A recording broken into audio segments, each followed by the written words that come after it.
After a local cop gets thrown into the mix, our heroes set ashore to the island of Padusan. Here, we hear more of the characters' wonderful dialogue as they quote such timeless phrases that will no doubt never age. Wasn't it styling? Fully. Photo surf! That's shred! Laser pumping! Psych! No worries, bro. Ain't it bitchin'? One, two, dudes! How could they have predicted that phrases like psych and pumpin' would still be words used even to this day? I'll tell you how. Genius! So while on the island, they come across even more nasty ninjas who hold our heroes hostage. But wait a minute, little Adam has an idea. Ah yes, running over the ninjas with their jeep. Notice how the ninjas at no point ever use their guns to stop the oncoming threat, even though they have plenty of time to do so. How fascinating. So they take the jeep while fighting off the other soldiers with the ninjas' most ancient weapon of battle, dynamite. Haha! That'll show those who value human life as a treasured gift. As if this film hasn't taken enough risks already, they actually dare to make a brave anti-smoking statement in the middle of a chase scene, no less. Cigarettes. Yeah. I know I should quit. Maybe you should get the patch. Look who I'm talking to. Yes, inspired poet, let us all look into the deepest areas of our soul and see who we are talking to. G to the E to the N with an I-U-S. Genius! Which is quite interesting seeing how this film says playboys are good and yet smoking is bad. Mixed messages or conflicting issues? Knock knock, who's there? Genius! After the chase scene, Zach gives them all sacred headbands made out of tie-dye shirts and sends what's left of their bodacious army to the villain's evil fortress. Not since the ending of Stanley Kubrick's Paths of Glory has a collection of warriors and fighters seemed so powerful and so moving, I dare you not to shed a tear while watching this awesome display. The only problem is, the villain's fortress is surrounded by another large stretch of water. How can our heroes possibly cross? Of course! Turn the trees into surfboards! Absolutely brilliant. Even though these people have never surfed a day in their lives, Johnny, their fearless teacher, instructs them well. Remember, bend your knees, use your arms. And that's all you need! Bend your knees and swing your arms, surfing in 2 seconds! Suck it, Scorsese! But as if that wasn't enough, this film is also brave enough to confront racial sensibilities as well. Brothers don't surf. Let's get back to the hood. Won't none of the homies talk to me again. Yes! Brothers don't surf! Bringing into the light a stereotype I didn't even know existed! 911 emergency, what seems to be the problem? Yes, I seem to be having an overwhelming amount of genius!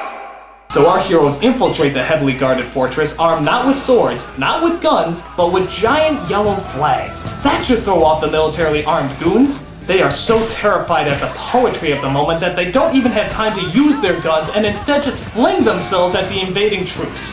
Now I know what a lot of you are thinking. How could they possibly have those flags when they so obviously didn't bring them over on their surfboards? Well, I'll tell you how.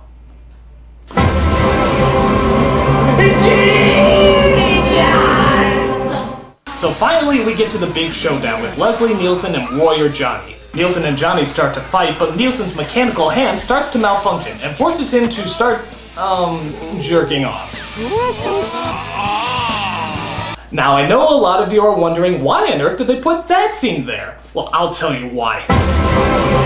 I have absolutely no clue. I think it's pretty fucking disgusting. So Johnny defeats the evil villain, brings order to Padusan, and makes a breathtaking speech that even Barack Obama would cry at. Because I was born into royalty, I'm no different from you. Put my face on a stamp, 50-cent piece, and let's call it a day.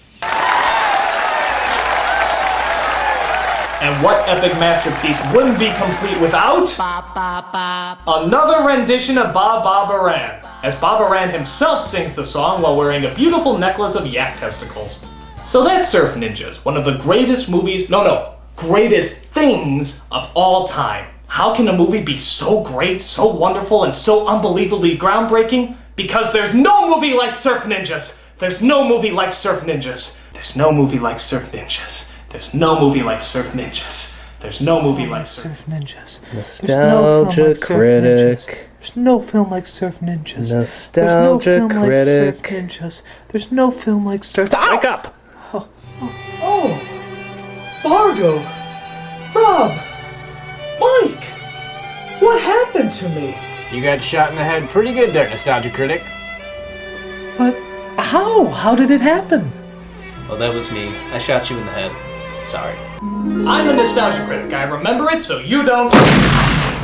Sorry, my bad. Oh, I had the most horrible dream. And you were there. And you. And you. Really? No. I dreamt I was watching a horrible, horrible movie. And I liked it. What was it? Surf ninjas.